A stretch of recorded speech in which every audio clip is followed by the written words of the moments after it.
श्री स्वामी समर्थ मित्रमैत्रिणींनो, घरात negative energy असल्यास ही 8 लक्षणे दिसून येतात. नंबर 1. घरातील प्रत्येक व्यक्तीला सतत आळस व थकवा येतो. कोणत्याही कामात मन लागत नाही. शरीरात ऊर्जा म्हणजे एनर्जी नसल्यासारखं, गळून गेल्यासारखं वाटतं. नंबर 2. मनात सतत वाईट विचार येतात. अनेकदा तर जीवन संपवावे असे वाटते. नंबर 3. घरात सतत तोटे आणि नुकसान होते. कोणत्याच कामात यश मिळत नाही. नंबर 4. घरातील साहित्य सतत तुटफूट होते. टीव्ही, फ्रीज, वॉशिंग मशीन, मिक्सरची इलेक्ट्रॉनिक साधने वारंवार खराब होतात. नंबर 5. घरातील व्यक्ती सतत आजारी पडतात.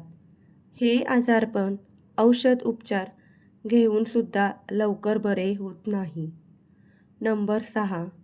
विनाकारण एखाद्या गोष्टीची सतत काळजी किंवा चिंता वाटत राहते. पुढे जाऊन त्याचे रूपांतर डिप्रेशनमध्ये होते.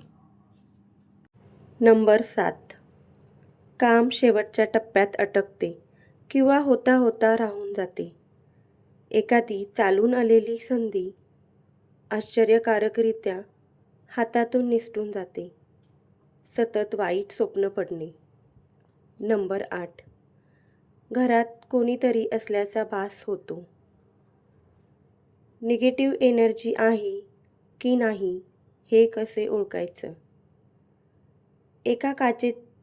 एक काचेचा ग्लास घ्या. त्यात पिण्याचे पाणी भरा. थोडेसे गंगाजल मिसळा.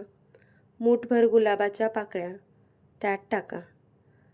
हा पाण्याने भरलेला ग्लास घराच्या एखाद्या कोपऱ्यात ठेवा. 24 तासानंतर ग्लासमधील पाण्याकडे निरखून पहा. जर पाण्याचा रंग गुलाबी अथवा लाल झाला असेल तर घरात निगेटिव्हिटी एनर्जी आहे. पाण्याचा रंग जितका गडद असेल तितकी निगेटिव्हिटी एनर्जी जास्त आहे आणि रंग न बदलल्यास कारणे वेगळी असू शकतात. श्री स्वामी समर्थ मित्रांनो, तर चॅनलवरती नवीन असेल तर चॅनलला लाईक आणि सबस्क्राईब नक्की करा. निगेटिव्ह एनर्जी घालवण्याचे उपाय. नंबर 1. घराचा दरवाजा नेहमी स्वच्छ ठेवा. फरशी पुसण्याच्या पाण्यात चमचाभर खडे मीठ टाकून फरशी पुसा. खडे मीठ म्हणजे मोठे मीठ. गुरुवारी हा उपाय करू नये. नंबर 2.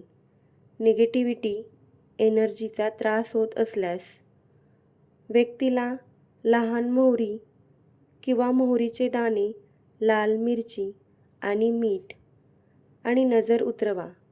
या तिन्ही वस्तू आपल्या घरात एकत्रित घेऊन 3 वेळा त्या व्यक्तीवरून उतरवा.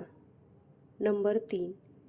किचनमध्ये लाल कपड्यात 1.25 किलो मीठ बांधून ठेवा. मिठाची फुरसंडी बाहेर व्यक्तीला दिसणार नाही अशी ठेवा. प्रत्येक महिन्याला जुने मीठ बदलून त्या जागी नवीन मीठ ठेवा. जुने मीठ वाहत्या पाण्यात अथवा तलावामध्ये टाकून द्या. फ्लॅटमध्ये राहणाऱ्यांनी हे मीठ टॉयलेटमध्ये फ्लश करावे. नंबर 4. जर सायंकाळी अंगणातील तुळशीजवळ तुपाचा किंवा तेलाचा दिवा न चुकता लावावा. नंबर 5. घरात हनुमान चालीसा ऐका. नंबर 6. अमावस्या किंवा पौर्णिमेला घराच्या मुख्य दाराजवळ सायंकाळच्या वेळी दोन्ही बाजूंनी दिवे प्रज्वलित करा. धन्यवाद. श्री स्वामी समर्थ मित्रमैत्रिणींनो, व्हिडिओ आवडला असेल तर व्हिडिओला लाईक करा आणि जास्तीत जास्त शेअर करा. तसेच आमच्या चॅनलला सबस्क्राईब करा. धन्यवाद. श्री स्वामी समर्थ.